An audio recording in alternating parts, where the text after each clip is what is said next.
además militante de Acción Democrática. ¿Es así, no? Así es. Bueno, buenos días. Buenos días, ¿cómo estás? Contigo. Lastimosamente no pude estar en el estudio como hubiera querido, pero teníamos una reunión del Instituto de Previsión Social del Parlamentario convocada aquí a las 9 de la mañana. Y por eso no pude estar allá en el estudio, que se conversa más sabroso. Pero bueno, igual estamos por aquí. Bueno, pero quería comenzar con tu valoración del tema económico, Oscar. En las últimas semanas, después de las elecciones presidenciales, en varias reuniones que ha habido con distintos sectores, se han comenzado a hacer anuncios. Algunos de ellos tienen que ver con temas que hemos abordado en otras entrevistas, como el tema del encaje legal y el tema del crédito, del financiamiento. Por otra parte, hubo cambios importantes en el bullpen económico. ¿Cuál es tu balance? Bueno, mi balance es primero que hay que intentar que la problemática política no tenga incidencia en el tema económico. Habíamos logrado unos buenos números en materia económica, se estaba logrando un crecimiento más o menos sostenido en los últimos 2 trimestres de este año, y pareciera que el clima político de alguna manera enturbia lo que habíamos logrado con el tema económico. Es indispensable hacer un alto al fuego, es indispensable plantear la posibilidad de un diálogo político que nos permita de manera inmediata que suspender cualquier tipo de sanciones, levantar cualquier tipo de sanciones, dar garantías de carácter democrático y lograr que nuestra economía no resulte afectada como consecuencia de la incidencia de las diferencias políticas. Yo creo que es indispensable preservar el tema económico. La gente está preocupada es por comer, por sobrevivir, por mejorar su calidad del salario, por mejorar su calidad de empleo, y cuando se dice que hay 8 millones de migrantes, pues no hay 8 millones de perseguidos políticos. Son esencialmente migrantes económicos que cuando se implementan mayores cantidades de sanciones y que cuando se empeoran las condiciones económicas de Venezuela, pues simple y sencillamente buscan un refugio fuera del país para conseguir una mejor calidad de vida. Nosotros tenemos la obligación de garantizarle a los venezolanos. Quería hacerte mención de en la última reunión que sostuvo el presidente con el sector bancario y de seguros, decía esta frase: ya la economía no es un campo de batalla en la política de los partidos. Sí, pero es difícil que si hay turbulencia política no se impacte en el sector económico. Hay que intentar que eso sea lo más... impacta en toda la vida de los venezolanos, realmente. Así es, impacta desde el momento de la tranquilidad. El inversionista invierte con una expectativa de tener unas ganancias, y si no hay un clima político de tranquilidad, no es posible que esa inversión se retribuya. Igualmente, la gente con el consumo se alimenta a la medida en que la gente siente que va a tener seguridad económica para poder volver a consumir después, o para tener luego los elementos como mantenerse. En consecuencia, siempre de alguna manera la política tiene incidencia en lo económico. Por eso yo decía que es muy importante intentar mantener un clima político lo más apropiado posible para poder mantener este crecimiento económico que veníamos teniendo de manera sostenida. Es indispensable por parte del gobierno nacional que se den señales, y creo que las que se empiezan a dar son buenas, pero podrían ser mucho mejores. Creo que la disminución del encaje legal, el fortalecimiento de la posibilidad de crédito a sectores priorizados y que puedan ser descontados de lo que la banca tiene que consignar en el encaje legal, podrían ser unos mecanismos interesantes para Ahora, ¿tú crees que hay condiciones para eso? Porque además hay que recordar por qué se subió el encaje legal a estos niveles que creo que han sido los máximos históricos. Para que los bolívares no salgan a la calle a comprar dólares y encarecer el precio del dólar, y en consecuencia generar pero eso se está dando justamente cuando tenemos un repunte del dólar paralelo. Yo creo que en los últimos año y medio no había habido un repunte tan significativo del dólar paralelo como el que tenemos en el último mes. Pero el Banco Central ha logrado sostener en buena medida el precio oficial del dólar con mayor inyección de dólares en el mercado a través de la banca. Lo que yo digo es que esa gran cantidad del encaje, que está por el orden del 73%, implica que se está sacrificando el consumo, y el encaje y la inflación se están sosteniendo a través de la paralización del consumo de la gente, a través de la disminución en la comida, en los elementos básicos de la sobrevivencia de la gente. En consecuencia, creo que hay que buscar un punto de equilibrio, a pesar de que el dólar ha ido subiendo, que el Banco Central ha ido interviniendo y ha logrado mantener el precio oficial en unos números todavía cercanos entre el oficial y el paralelo, pero creo que hay que buscar un punto de equilibrio donde se pueda reactivar el consumo y que en tanto y en cuanto los créditos vayan dirigidos a los sectores priorizados, tales como el emprendimiento, los sectores donde se pueda saber que ese dinero que se está prestando no se va al mercado cambiario, sino que va directamente al consumo y a la producción nacional.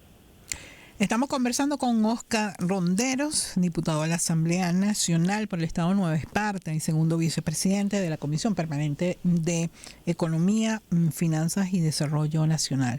Ahora, también hay otros temas que se han venido conversando con, por ejemplo, y es un tema interesante porque tiene que ver con otro aspecto que quería abordar en la entrevista, y es el tema del diálogo nacional. Posterior a las elecciones del 28 de julio, que además hubo 2 días de una violencia desatada en muchos puntos del país, también se produjo un desabastecimiento de productos básicos. Esa misma semana hubo una reunión con justamente los gremios que agrupan a los supermercados, abastos, a los comercios al detal, y se buscaron mecanismos para solucionar el tema del desabastecimiento. Pero en esta oportunidad quiero ponerlo como ejemplo de lo que puede ser un diálogo con resultados. Así es. Fíjate que hubo una capacidad de respuesta bastante rápida por parte de los gremios que organizan a los supermercados, a los distribuidores, y se logró cubrir rápidamente el bache que se produjo como consecuencia de esos 2 días de violencia y la consecuente compras nerviosas por parte de la gente vista el clima de violencia que se estaba presentando. Pero se logró suplir rápidamente, y creo que el diálogo, nosotros hemos hecho una tarea importante frente a la negociación, a facilitar la negociación del gobierno con Fede Cámara, y que el diálogo con los sectores económicos avance, y ha avanzado bastante más rápido que el diálogo político. Y eso ha hecho que la situación económica también mejore, porque los empresarios se dieron cuenta que en vez de estar haciendo política, debían estar dedicados a proteger a sus afiliados, a buscar mejores condiciones para sus agremiados, y eso ha resultado en un diálogo económico bastante útil y bastante más eficiente que el diálogo político hasta ahora. En consecuencia, creemos que ahí se ha hecho un buen trabajo y que debe continuarse haciendo. Creemos que la presencia del nuevo ministro de Agricultura, el general Menry Fernández, quien viene de Suragro y quien conoce muy bien el tema del abastecimiento, puede ser un ingrediente interesante para mejorar esa situación. Bueno, no me has dado tu valoración de los otros miembros del equipo económico. Bueno, en principio el equipo económico se mantiene casi idéntico, lo sigue capitaneando la vicepresidenta de la República, con más aciertos que errores en nuestro criterio. Creemos que todavía eso no se termina de concretar en una mejora del salario de los trabajadores, una mejora de la capacidad adquisitiva de la gente. Y eso es que, bueno, escuchaste la entrevista que le hice ayer a Francisco Torrealba, que habló sobre ese tema. No la escuché, pero ya te voy a mandar el enlace para que la escuches. Mándame el enlace para oírla. Pero lo que sí te decía es que creo que hace falta que esos buenos números macroeconómicos, que ese sostenimiento de una inflación a la baja y esos buenos números de crecimiento económico se conviertan en mejorar el salario para la gente y mejorar la capacidad adquisitiva de la gente, que se reactive el consumo, que el costo de sostener la inflación no puede ser sacrificando el consumo de los bienes básicos para la gente. Creo que eso es lo que le falta concretar para terminar de convertirse en una política económica exitosa.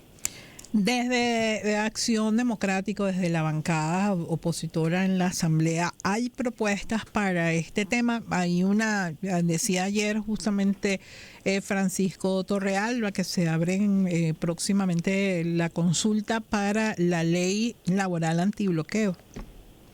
Bueno, fíjate, por ejemplo, hay algunos síntomas que nosotros hemos estado detectando. Por ejemplo, el tema de la eliminación de todos los fondos parafiscales y pasar todos esos fondos al Tesoro Nacional, a la vez que se eliminan esos fondos parafiscales. Pero si el motivo por el que se había creado ese impuesto era para un fin específico, un fondo parafiscal para el deporte o contra las drogas, etcétera, se elimina, debería también eliminarse el impuesto. Creemos que es indispensable bajar la presión fiscal de los pocos que contribuyen, porque son los mismos los que están pagando todos los impuestos, y creemos que es indispensable que impuestos como regresivos, como el impuesto a las grandes transacciones financieras, al que nos opusimos en su momento en el debate de la Asamblea Nacional, creemos que deben desaparecer.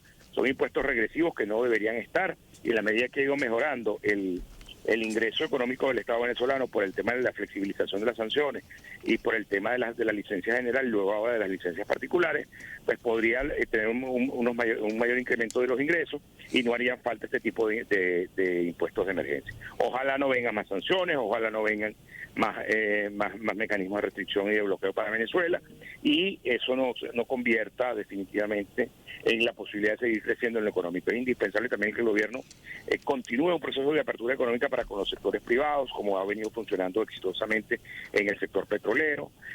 Creemos además incluso que es indispensable, por ejemplo, la reversión de la nacionalización de las empresas de servicios en la costa oriental del lago de Maracaibo, cosa en la que también estamos trabajando a través de la ley 2009, ¿no? La ley de 2009, que acabó con todo el sector de servicios petroleros, y entonces se nacionalizó los servicios petroleros en el lago de Maracaibo y para que lo asumiera el Estado venezolano. No lo asumió el Estado venezolano, no lo asumió PDVSA, y hoy nadie presta los servicios petroleros y el lago está prácticamente paralizado como consecuencia de que pero no se hay ha encontrado desde que fue Quevedo ministro de Petróleo, el presidente de PDVSA, se han encontrado unos mecanismos para hacer contratos de servicios con las empresas privadas, ¿no?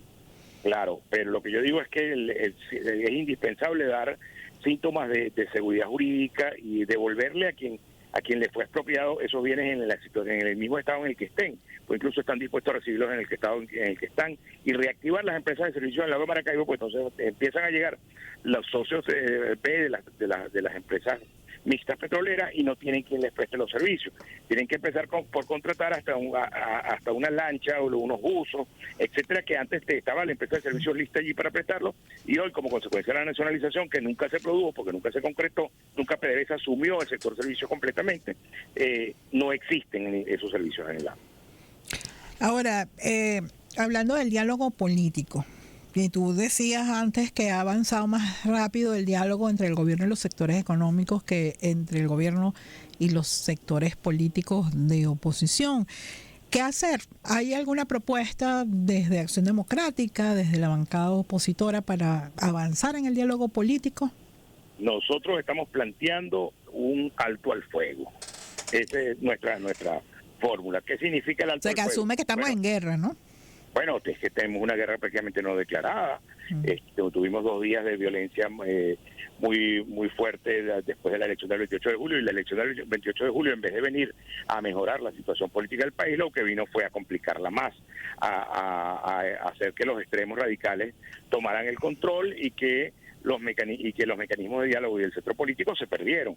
En consecuencia, es indispensable rescatar el diálogo político. Yo creo que desde la Asamblea Nacional debemos promover también la instalación de la Comisión de Diálogo y Reconciliación Nacional, llamar a todos los sectores de la política y decir, bueno, aquí hubo un resultado, administremos ese resultado y veamos cómo podemos convivir y cómo podemos... Acción Democrática reconoce el resultado que fue anunciado por el CNE y que fue ratificado por la Asamblea Electoral. Queda muy poco margen para no reconocerlo, Esther, porque si después que el CNE dice que hay un resultado electoral, el Tribunal Supremo de Justicia dice que ellos dan por bueno ese resultado electoral, el señor Padrino López, que tiene el control de las armas de Venezuela, de la Fuerza Armada Nacional, dice que ese es el resultado que ellos reconocen, y la señora Richardson del Comando Sur de los Estados Unidos dice que la solución en Venezuela es política y no militar, pues pareciera que ese es el único resultado admisible en Venezuela.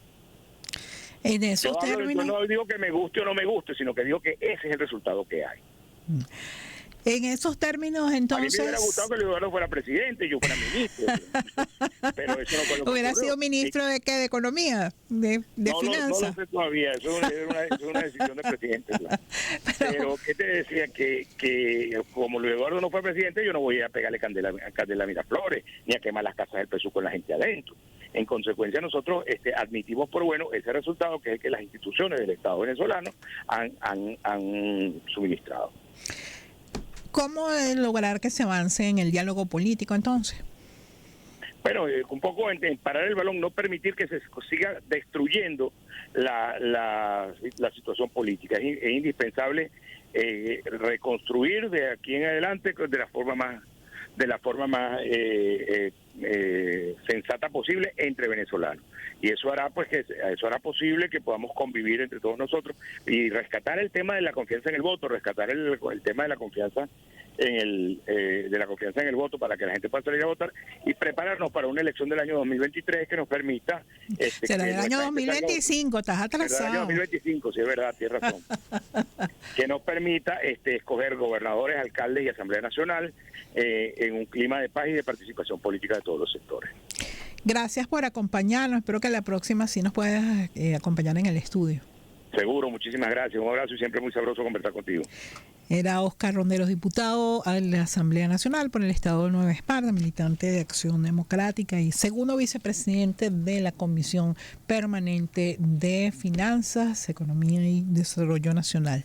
Hacemos la pausa a esta hora, volvemos en minutos.